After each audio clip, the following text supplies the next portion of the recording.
하나님 말씀은 시편 1편 3절 4절 보겠습니다. 시편 1편 3절 4절 같이 읽습니다. 그는 시냇가에 심은 나무가 철을 따라 열매를 맺으며 그 잎사귀가 마르지 아니함 같으니 그가 하는 모든 일이 다 형통하리로다. 악인들은 그렇지 아니하며 오직 바람에 나는 겨와 같도다. 아멘. 시편은 총 150편으로 되어 있고 5권의 책으로 되어 있습니다. 시편이라는 것은 하나님의 사랑과 하나님의 역사와 하나님의 말씀에 대한 인간들의 다양한 반응을 이렇게 찬양의 반응들, 응답들인 거죠. 그 중에 1편은 이제 시편의 요약이요 서론이라고 할 수 있어요. 그리고 나중에 이제 146편부터 150편은 이제 시편의 결론에 해당된다고 보면 되겠죠. 시편 1편의 내용은 복 있는 사람과 악인의 서로 다른 삶, 그리고 그들의 결과를 대비시키면서 신본주의의 인생관을 노래하고 있습니다. 오늘 3절은 이렇게 노래하죠. 그는 시냇가에 심은 나무가 철을 따라 열매를 맺으며 그 잎사귀가 마르지 아니함 같으니 그가 하는 모든 일이 다 형통하리로다. 자, 시냇가에 심은 나무를 강조하고 있어요. 여기서 시냇가에 심은 나무라는 건 일종의 비유입니다. 사람이 어떤 인생을 사는가에 대한 비유인데요. 이제 이와 대조적으로 4절에는 다른 말씀이 나와요. 악인들은 그렇지 아니하며 오직 바람에 나는 겨와 같도다. 자, 바람에 나는 겨는 정처 없이 떠돌아다니는 인생, 마음에 안정이 없는 불안한 인생을 말하는 거죠. 그러니까 시편 1편에서는 의인의 삶과 악인의 삶을 대조하고 있어요. 의인의 삶은 안정된 삶이고 악인의 삶은 불안정한 삶이라는 거예요. 그래서 의인의 삶은 시냇가에 심은 나무와 같고 악인의 삶은 바람에 나는 겨와 같다는 거예요. 우리가 시냇가에 심은 나무가 돼야 하는데 이걸 이해하려면 이제 이스라엘의 기후를 좀 먼저 이해할 필요가 있겠죠. 이스라엘은 우기와 건기가 뚜렷하게 구분이 되는 지역이에요. 우리나라의 기후와는 너무나 많이 다르죠. 이스라엘은 1년 중에 6, 7, 8, 9 이 4개월 동안은 전혀 비를 구경할 수가 없어요. 그리고 10월부터 시작해서 이제 이듬해 5월까지 비가 내리는데 특별히 12, 1, 2 그러니까 우리로 말하면 한겨울에 해당되는 요 때가 1년 중에 제일 비가 많이 오는 때. 거기는 비가 많이 온다고 해도 우리나라처럼 많이 오지는 않아요. 1년 총 오는 비 강수량이 한 600mm 정도밖에 안 오니까. 근데 그 600mm의 비가 다 이 겨울에 다 집중적으로 이제 내리는 거예요. 그러니까 우기에는 물이 있어요. 근데 건기가 되면요, 이제 물이 다 말라버려요. 그래서 대부분의 냇가는 사실은 간헐천입니다. 우리가 와디라고 하는 뭐냐면은 이제 우기에 비가 내릴 때는 이제 물이 이렇게 흘러가요.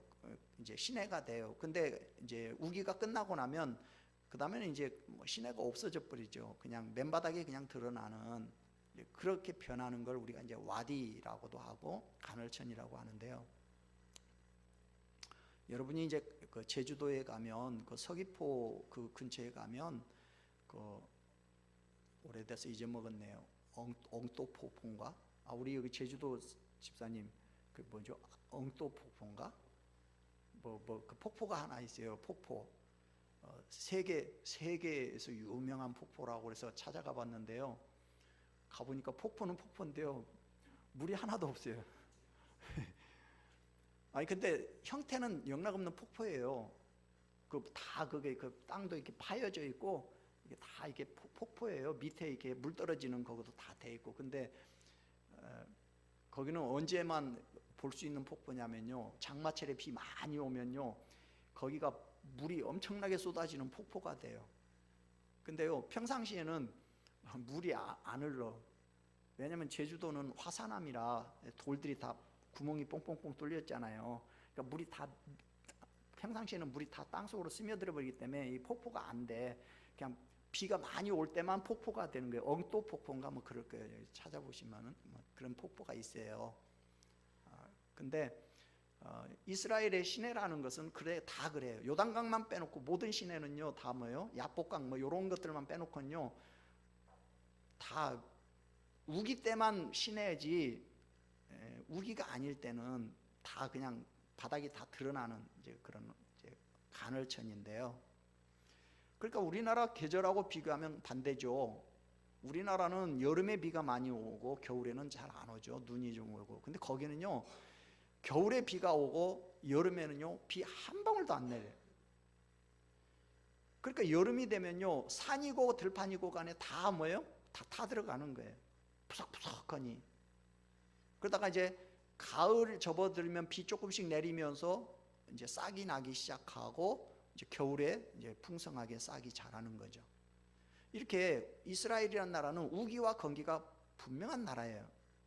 그러다 보니까 이스라엘에는 이제 나무들이 이렇게 잘 자랄까요? 안 자랄까요? 당연히 안 자라죠. 물이 없는데. 그래서 대부분 이제 왜소한 나무들이 많아요. 그런데 이제 간혹 가다가 나무들이 이렇게 좀 자라는 곳이 있는데 거기는 다 어떤 곳이냐?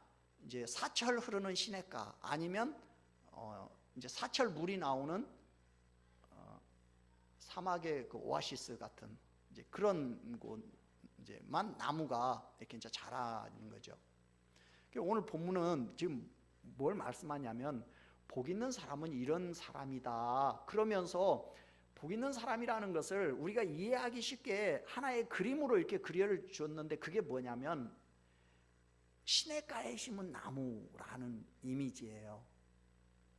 그러니까 시냇가에 심은 나무는 어떤 나무예요? 이건 그냥 뭐 새가 뭐 열매 따먹고 이렇게 지나가다가 그냥 뭐 이렇게 똥 묻는데 그것이 어쩌다가 뭐 이렇게 자라서 자란 그런 나무가 아니고 시냇가에 심은 여기 나무라는 건 누군가가 계획이 있어서 목적이 있어서 심은 나무라는 거죠. 근데 이 시냇가에 심겨진 나무의 특징이 뭐예요? 마르지 않는 복을 누린다는 거죠. 더위에도 마르지 않고 가뭄에도 마르지 않고 계절이 바뀌어도 마르지 않고 뿌리가 마르지 않고 줄기가 마르지 않고 잎사귀가 마르지 않고.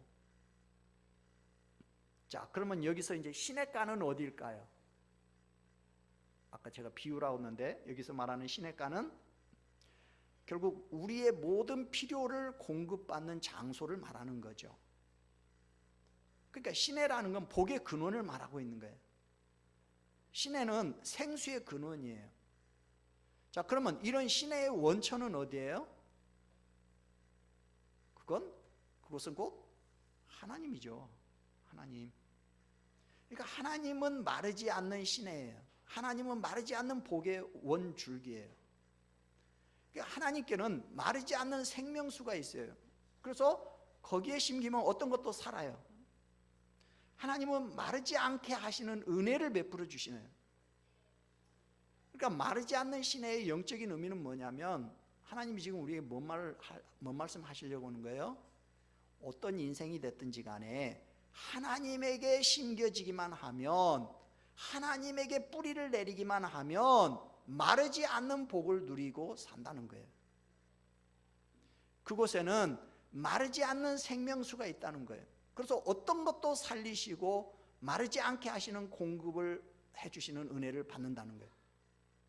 그러니까 누구든지 시냇가에 심겨진 나무처럼 살라는 거죠. 하나님께 심겨진 사람으로 나무로 살라는 거예요. 예수님을 인생의 주인으로 고백하고 영접한 자는 하나님께 심겨진 사람들이에요. 자, 어떤 인생이 됐든 하나님께 심겨지면 그곳에는 마르지 않는 생명수가 있어요. 그렇기 때문에 어떤 것도 살리시고 회복시키셔요. 자, 이런 사람에게 주시는 복이 있어요. 그게 뭐냐? 첫째는 열매를 맺는 복이에요. 철을 따라 열매를 맺으며 그랬죠? 여러분 사과나무 심으면 1년에 몇 번 사과 수확해요? 한 번. 배 심어도 한 번. 포도 심어도 한 번. 우리는 한 번밖에 수확을 못해요. 그죠? 근데요 시냇가에 심은 나무는요, 어떻게 된 게 1년에 한 번 열매를 맺는 것이 아니라 철을 따라 열매를 맺는다는 거예요. 그래서 봄에는 봄의 열매가 있고 여름에는 여름의 열매가 있고 가을에는 가을의 열매가 맺히고 겨울에는 겨울의 열매가 맺힌다는 거예요. 두 번째는요, 마르지 않는 복이 계속돼요. 그 잎사귀가 마르지 아니함 같으니. 그러니까 하나님께 심겨진 사람은 마르지 않는 복을 누린대요. 하나님께 심겨진 사람은 삶이 메마르지 않다는 거예요. 하나님께 심겨진 사람은 믿음도 마르지 않고 소망도 마르지 않고 사랑도 마르지 않고, 하나님께 심겨진 사람은 사람도 마르지 않고 마음도 마르지 않고, 하나님께 심겨진 사람은 지식도 마르지 않고 물질도 마르지 않고 건강도 마르지 않는 그런 복의 사람으로 살게 된다는 거예요. 이 복이 여러분에게 있기를 주의 이름으로 축원합니다. 세 번째는 형통의 복이 주어진대요. 그가 하는 모든 일이 다 형통하리로다.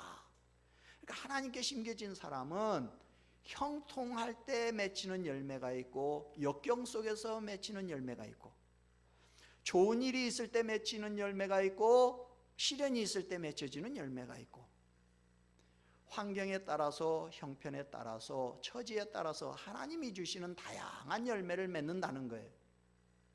이것이 시냇가에 심은 나무가 누리는 복이에요.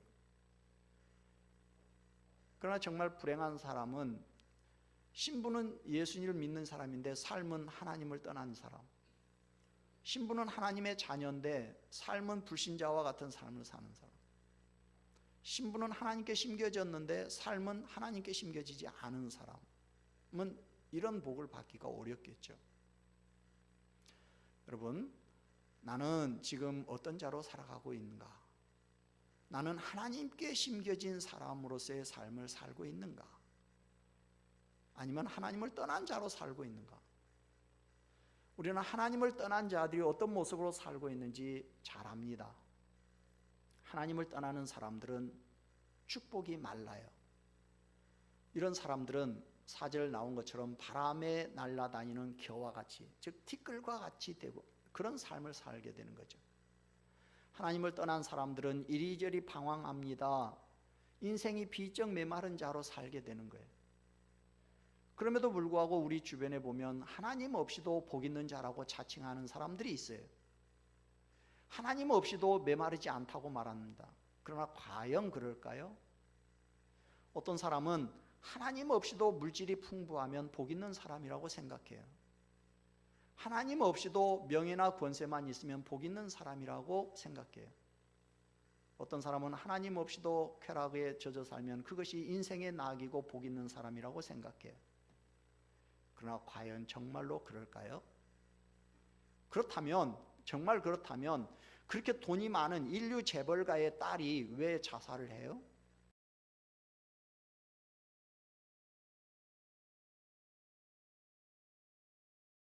엄청난 명예와 권세를 얻은 자들이 왜 자기 목숨을 스스로 끊어요? 쾌락을 인생의 낙으로 삼던 사람들이 왜 말년이 그렇게 비참해요? 어떤 사람은 풍족하게 가졌는데도 마음은 공허하고 메마르게 삽니다. 이유가 뭐예요? 하나님을 떠나 살던 그들이 정말 메마르지 않고 정말 풍족한 삶을 살던가요? 항상 만족하고 늘 기쁘고 늘 감사하고 늘 행복한 삶을 살던가요? 그렇지 않죠. 하나님을 떠나 살던 사람들의 감춰진 내면을 들여다보면 그들은 늘 갈증을 느끼면서 살아가요. 외로움의 갈증이 늘 감정을 흔들고 그들은요 늘 외롭다고 말해요. 그래서 어떤 사람은요 끊임없이 사람을 찾아요. 사람을 만나고 사람과 함께 있기를 원합니다. 근데 금방 또 실증을 느끼고 또 다른 사람을 찾고, 이런 사람에게 만족이 있어요? 만족 없는 삶이 계속되는 거죠. 또 이런 사람은요 늘 공허감을 느끼면서 살아가요. 늘 허무감을 느끼면서 살아가요. 그래서 이런 사람들은 늘 삶이 공허하다는 거예요. 인생이 허무하다고 그래요. 사는 게 더덥다고 늘 입에 달고 살아요. 그리고 늘 살기 싫다, 죽고 싶다, 이런 말을 수도 없이 반복해요. 또 이런 사람들은 죄책감이 늘 항상 따라다녀요. 죄의식이 그림자처럼 늘 따라붙어요. 겉으로는 태어난 척하지만 마음에서는 자기가 지은 죄가 자기의 목을 자꾸 조여옵니다. 그럴수록 그런 사람들은 더 가면을 쓰죠. 수많은 포장지로 자기를 두릅니다. 포장합니다. 아무도 알지 못하도록. 이런 사람들은 늘 불행하다고 말해요. 나처럼 불행한 사람이 없다고 늘 입에 대네요.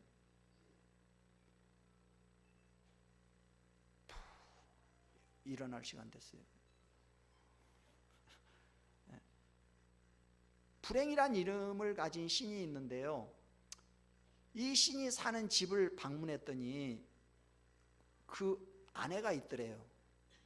그러니까 불행의 신의 아내 이름이 무언가 봤더니요, 비교의 신이라 해요. 비교의 신. 그러니까 불행의 신과 비교의 신은 한 집에 같이 산다는 거죠. 그러니까 얼마나 여러분 늘 비교하고, 늘 다른 사람과 비교하고, 늘 거기서 열등감을 느끼고, 그러니까 늘 불행하는 거죠. 아무리 많이 가졌어도 자기보다 더 많이 가진 사람은 있는 것이고, 아무리 큰 집에 살아도 그보다 더 큰 집에 사는 사람도 있는 것이고, 그러니까 늘 만족이 없는 거죠. 늘 불행한 거죠. 결국 그 사람들의 삶은 어떠냐? 늘 메마른 삶에서 벗어나지 못하는 거예요. 채워도 채워지지 않는 메마름이 있고 목마름이 있죠. 이것이 하나님을 떠난 사람들의 내면이고 모습이에요. 결국 하나님을 떠나서는 마르고 채워지지 않는 것이 그게 정상이에요. 하나님 없이도 잘 살 수 있다라고 하던 사람들의 결말을 보세요. 그들이 어떻게 살고 있는지. 보면 어딘가에 빠져 살아요. 어딘가에 미쳐 있어요. 어딘가 중독되어 있어요. 하나님을 떠난 자들의 결말을 보면 결국 마약에 중독되어 있든지, 도박에 중독되어 있든지, 쾌락에 중독되어 있든지, 아니면 게임에 중독되어 있든지, 알코올에 중독되어 있든지, 아니면 일에 중독되어 있든지, 그러니까 온갖 중독에 빠져서 살아요. 어떤 사람들은 비극적인 아픔을 겪기도 하고, 어떤 사람들은 자신의 삶에 대해서 결국 극단적인 선택을 하는 경우도 이제 나오죠. 여러분, 최고의 인기를 누리던 연예인들이 극단적인 선택을 하는 이유가 뭡니까? 부와 인기와 명예와 최고의 대우를 받으면서 왜 그런 비극적인 선택을 하는 거예요? 그건 뭔가 채워지지 않는 목마름이, 메마름이 있기 때문이죠. 갈증이 있기 때문에. 이 마르지 않는 이 부분이 채워지지가 않기 때문입니다. 마음이 마르고 메마르고, 생각이 메마르고, 감정이 메마르고, 이런 삶을 사니까. 그러니까 마음이나 생각이 채워져야 할 것들로 채워지지 않으면요, 메마른 거예요. 메마르는 거예요. 우리는 어떻게 해야 하느냐? 시냇가에 심겨진 나무처럼 살아야죠. 그게 뭐라고요? 하나님께 심겨진 나무가 돼야 한다는 거예요. 하나님께 심겨진 신앙인이 돼야 한다는 거죠. 어떻게 해요? 먼저는 예수님을 내 인생의 주인으로 영접해야겠죠. 예수님에 대한 분명한 신앙 고백이 있는 사람들은 일단 신앙의 뿌리를 더 든든히 내려야겠죠. 어디다가? 주님의 심장 속에다 내 신앙의 뿌리를 든든히 박고 내리고 살아야 해요. 부평초처럼, 부평초가 뭔지 알죠? 물 위에 이렇게 둥둥 떠다니는 불처럼 그렇게 살면 안 돼. 뿌리를 내리고 살아야지 그냥 파도 치는 대로 그냥 둥둥 떠다니면서 이렇게 살면 안 되는 거죠. 우리의 신앙의 뿌리를 예수님의 심장에다가 든든히 내리고 살아야 한단 말이에요. 그리고 삶의 무게중심을 바꿔야겠죠. 하나님 중심으로, 하나님께 심겨진 삶, 하나님 중심으로 살려면 내 삶이 바뀌어야 해요. 내 중심 삶에서 하나님 중심으로 바꿔야 해요. 내 생각 중심에서 신앙 중심 생각으로 바뀌어야 해요. 먹든지 마시든지 무엇을 하든지 사도 바울의 고백처럼 우리는 하나님 중심으로 살아야 해요. 하나님의 영광을 위해서 살아야 해요. 그리고 하나님 이제 중심의 삶을 살아야 하는데, 그러면 어떻게 하냐? 신앙생활을 고기 잡는 어부처럼, 농사 짓는 농부처럼 살아야죠. 언제나 변함이 없는 모습으로 그물질하는 어부처럼, 한결같은 모습으로 살아가는 농부처럼 살아야죠. 그리고 또 하나는 힘들고 어려워도 하나님을 떠나면 안 돼요. 어떤 경우에도 시냇가에 심은 나무처럼 거기에 뿌리를 든든히 내리고 살아야지 하나님을 떠나면 안 돼요. 어떤 경우에도 하나님께 붙어 있어야 합니다. 하나님을 떠나지 않는다는 것은 결국 교회를 떠나지 않는 거예요.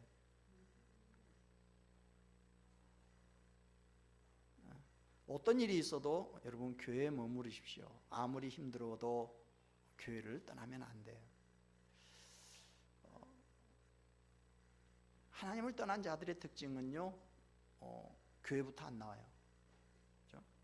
그러니까 시험이 와도 교회에 머물러 있다는 것은 하나님을 떠나지 않겠다라는 신앙의 결단이 필요합니다.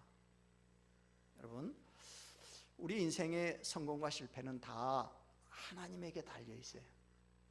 우리 인생에서 열매를 맺고 안 맺는 것은 다 하나님의 손에 달려 있는 거예요. 하나님께 굳게 붙어 있으면 열매를 풍성하게 맺을 수 있어요. 포도나무가 그 가지가 줄기에, 아니 줄기가 가지가 줄기에 붙어 있습니까? 줄기가 가지에 붙어 있습니까? 하여간 안 떨어지고 붙어 있으면 때가 되면 이렇게 열매가 맺힌단 말이에요. 포도 가지 줄기가 열매 맺으려고 노력 안 하거든요. 그냥 그 가지에 붙어만 있으면요, 때 되면은 포도가 열려요. 우리 신앙도 마찬가지인 거죠.